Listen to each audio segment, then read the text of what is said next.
A'udzu billahi minasyaitonir rajim. Bismillahirrahmanirrahim. Bareng Mbak Nana pergi ke Andalusia. Kisah perdana untuk Indonesia. Assalamualaikum warahmatullahi wabarakatuh.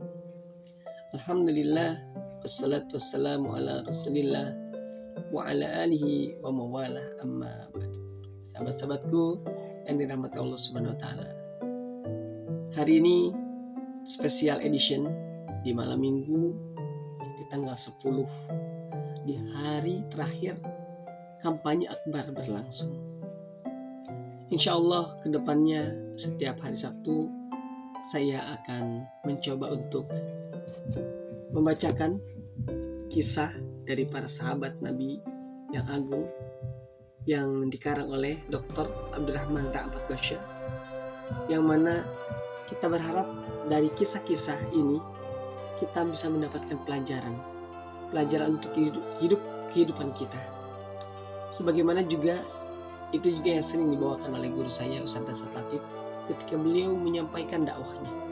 Beliau mencuplik kisah-kisah dari kisah terbaik di zaman-zaman dahulu, dan kemudian diambil hikmahnya dan dikorelasikan dengan kehidupan kita sehari-hari.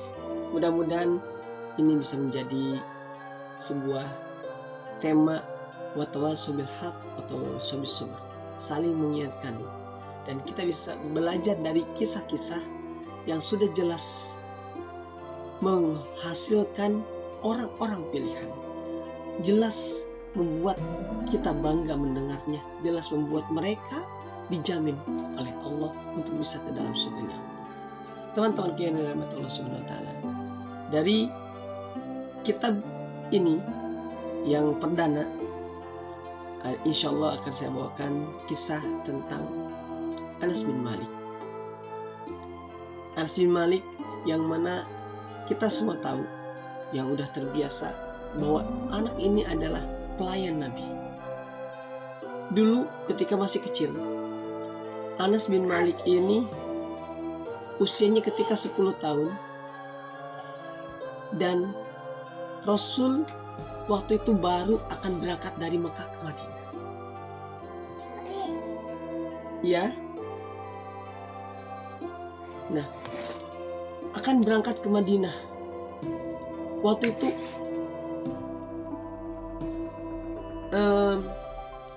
Anas bin Malik ini sedang tinggal di Yasrib. Namanya Yasrib, teman-teman. Kalau hari ini kita mendengarnya dengan Madinah.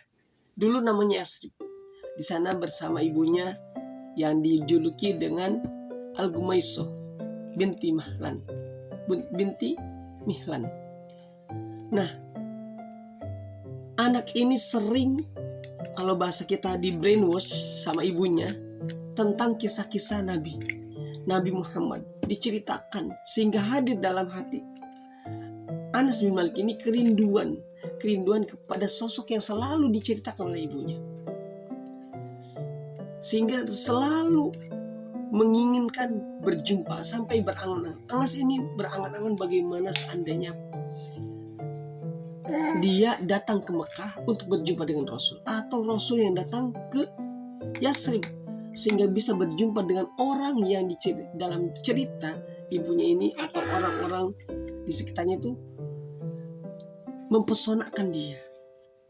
Dan ternyata tidak lama dari itu Rasulullah SAW sedang akan pergi ke kota Yasrib bersama Abu Bakar As-Siddiq. Dan ini sampai beritanya kepada masyarakat Yasrib, sehingga mereka begitu merindu, begitu antusias ketika pagi datang. Mereka seakan-akan ada bisikan, Muhammad telah datang, Muhammad datang. Mereka pun berhamburan, teman-teman. Berhamburan keluar, melihat apakah benar sudah datang. Dan ketika dilihat, ternyata masih belum ada, mereka pun pulang kembali ke rumah masing-masing.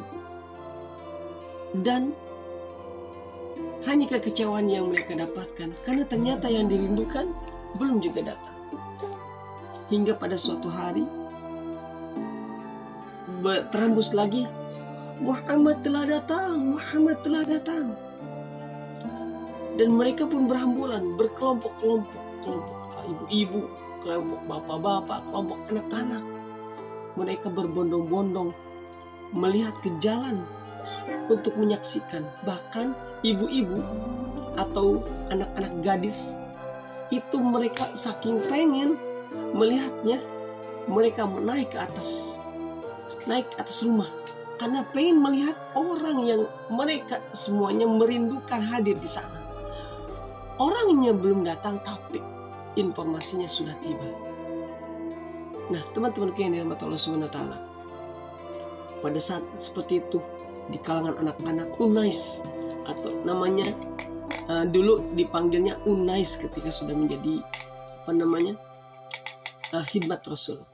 Dan Anas ini paling terdepan karena begitu merindukannya. Dan ketika sudah sampai, mereka semuanya berbahagia. Ibu-ibu, anak muda, anak-anak, kalau sekarang hijabers ya, para wanita muda itu menyaksikan dari atas atap, yang mana Rasulullah itu, yang mana orangnya. Mereka mempesona. Dan ini hampir mirip dengan kejadian hari ini, di mana hari ini adalah hari kampanye terakhir, kampanye akbar. Semua berbondong-bondong. Seorang pemimpin yang dirindukan sedang kita harapkan. Ada yang hari ini kampanyenya di JIS membludak, di GBK juga membludak, juga ada yang di Solo. Semuanya menuju kepada apa yang mereka harapkan. Dan Rasulullah itu juga dirindukan oleh orang-orang yang tadi. Mereka semuanya berharap kedatangan, dan akhirnya harapan itu datang. Ini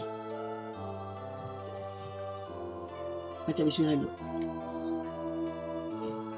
Nah, mereka datang. Ketika sudah datang, mereka tidak menyia-nyiakan itu, teman-teman. Hingga setelah beberapa hari semuanya, laki-laki, perempuan, memberikan hadiah kepada Rasulullah. Hingga Al-Gumaisah, ibunya Anas ini, datang juga kepada Rasulullah.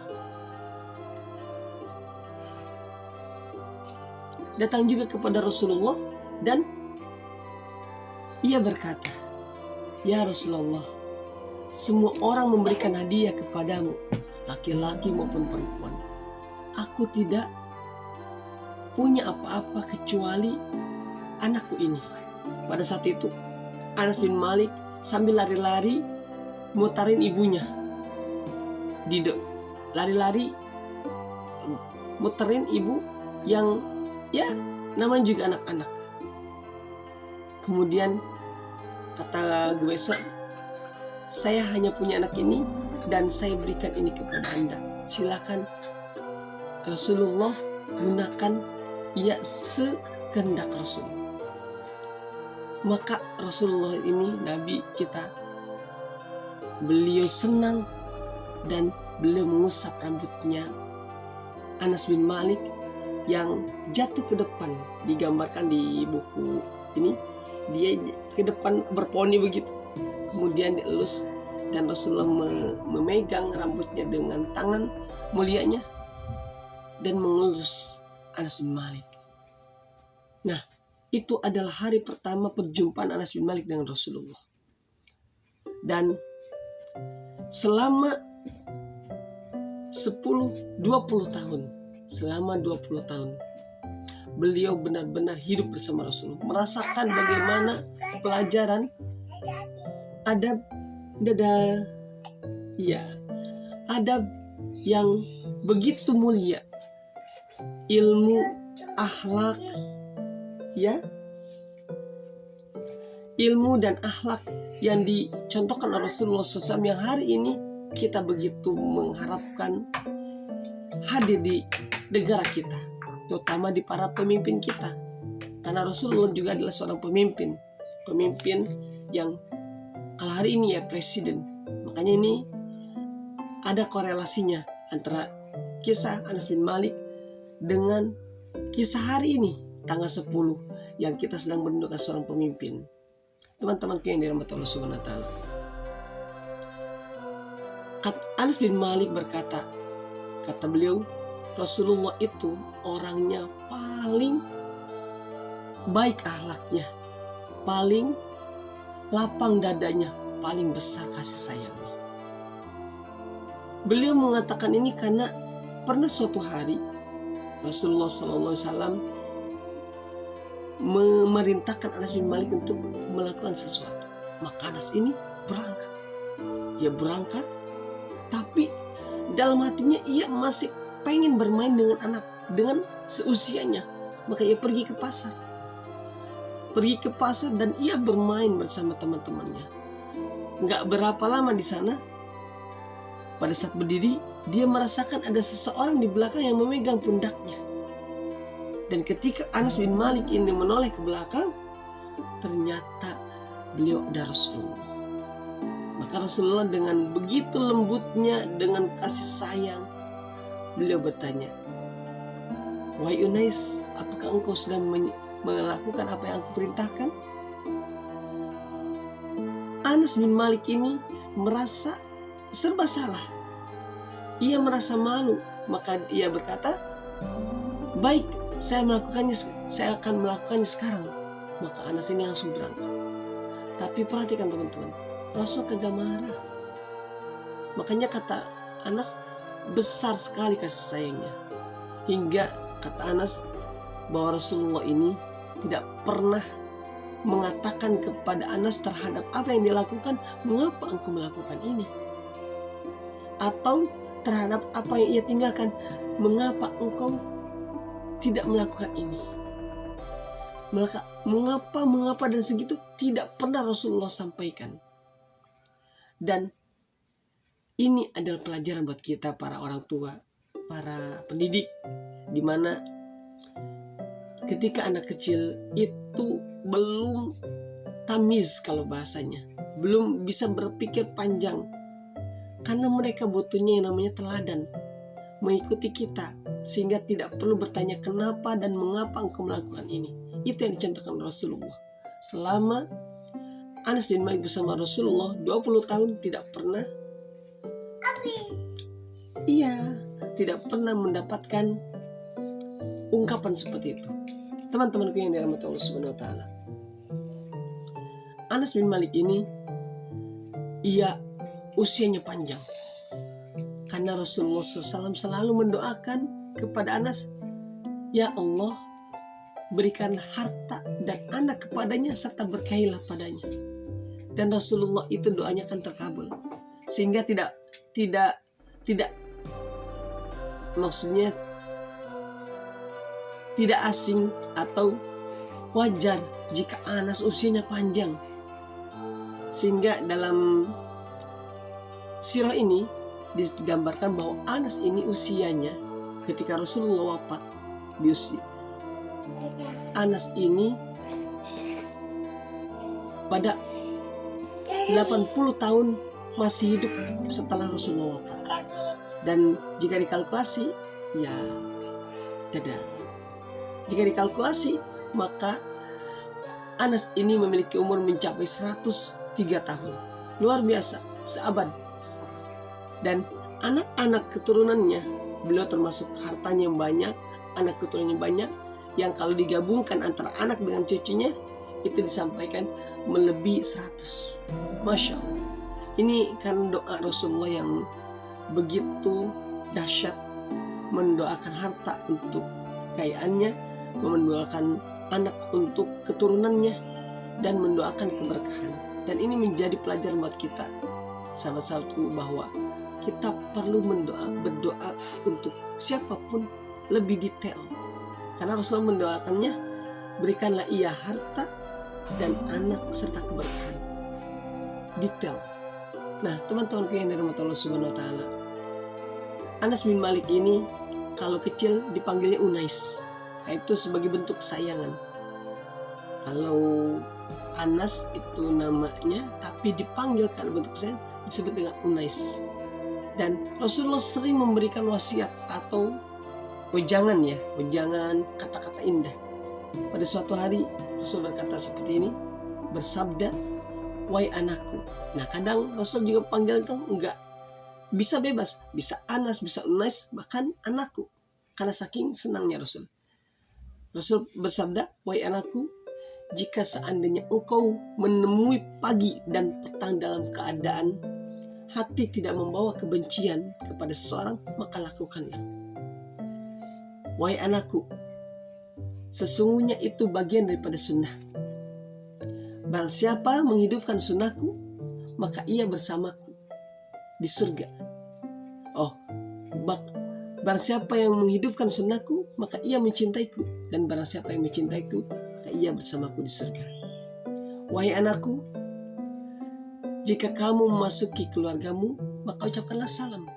Karena sesungguhnya ia adalah keberkahan untukmu dan untuk keluargamu." Ini adalah pesan Rasulullah SAW kepada Anas bin Malik, yang hari ini diturunkan kepada kita agar kita senantiasa mengucapkan salam di akhir tadi. Kemudian juga kita menghilangkan kebencian dalam hati kita kepada siapapun, kepada sahabat kita, kepada keluarga kita, maupun kepada orang yang memusuhi kita. Dan itu adalah teladan kita. Rasulullah gak pernah yang namanya membenci orang lain, bahkan orang yang memusuhinya selalu dibalas dengan air susu, bukan air tuba. Kalau kita kan air tuba ya.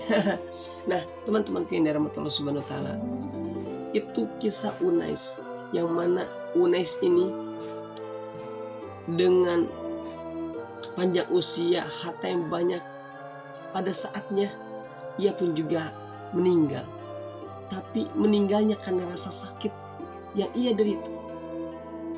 Dan pada saat sakit itu beliau, Unais, Anas bin Malik berkata kepada saudaranya, "Talkinkanlah aku dengan la ilaha illallah Muhammadur Rasulullah."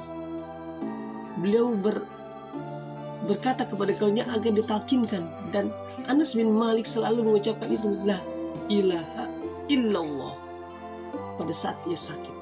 Dan beliau pun meninggal ketika saat mulutnya mengucapkan itu. Dan apa kata Rasul? Bahwa siapa yang akhir ayatnya mengucapkan la ilaha illallah, dakhala jannah. Man akhiru kalami la ilaha illallah, dakhala jannah. Kira-kira seperti itu kurang lebih. Jadi barang siapa yang akhir hayatnya mengucapkan la ilaha illallah Muhammadur Rasulullah, maka dijamin masuk surga. Nah, ini juga bisa kita bisa kita hadirkan dalam diri kita, selalu mendawamkan yang namanya tahlil la ilaha illallah Muhammadur Rasul, karena itu akan menjadi kebiasaan, yang kebiasaan ini akan menjadi refleks. Sebagaimana kalau teman-teman kita sering ada yang namanya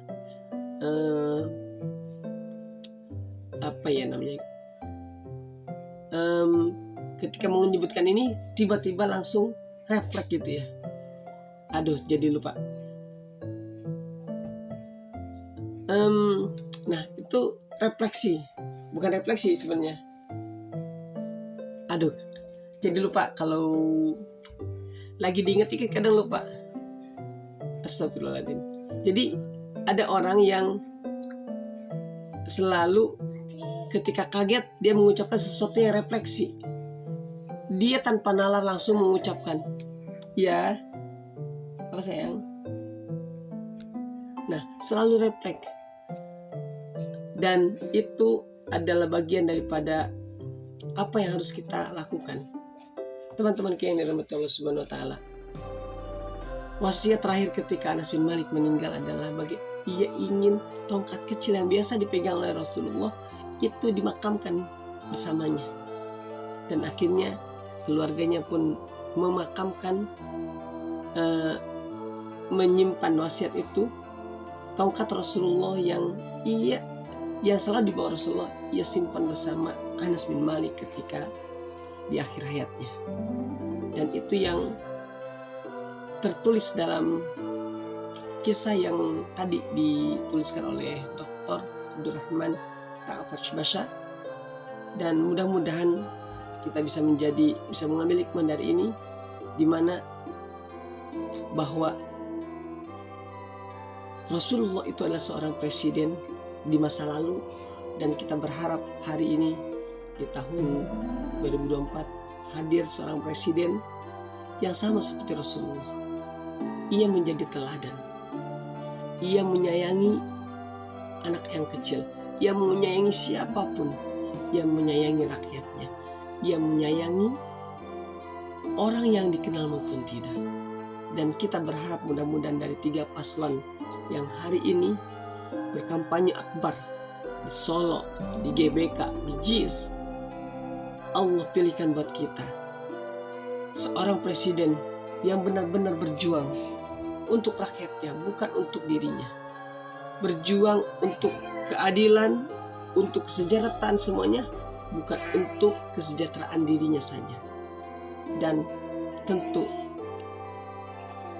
kita harus berupaya setelah berdoa dengan doa kepada Allah, kemudian nanti datang ke TPS untuk mencoblos, terutama buat teman-teman yang hari ini memiliki kuota untuk coblos. Jangan sampai disia-siakan, karena suara kita akan menentukan. Sekali lagi, mari kita gunakan suara kita dengan baik, dan jangan sampai suara ini ngambang atau absen atau tidak terpakai dengan baik, karena itu menjadi penentu untuk masa depan Indonesia kita. Baik, barakallahu fikum, kurang dan lebihnya mohon dimaafkan. Salam akal sehat. Assalamualaikum warahmatullahi wabarakatuh.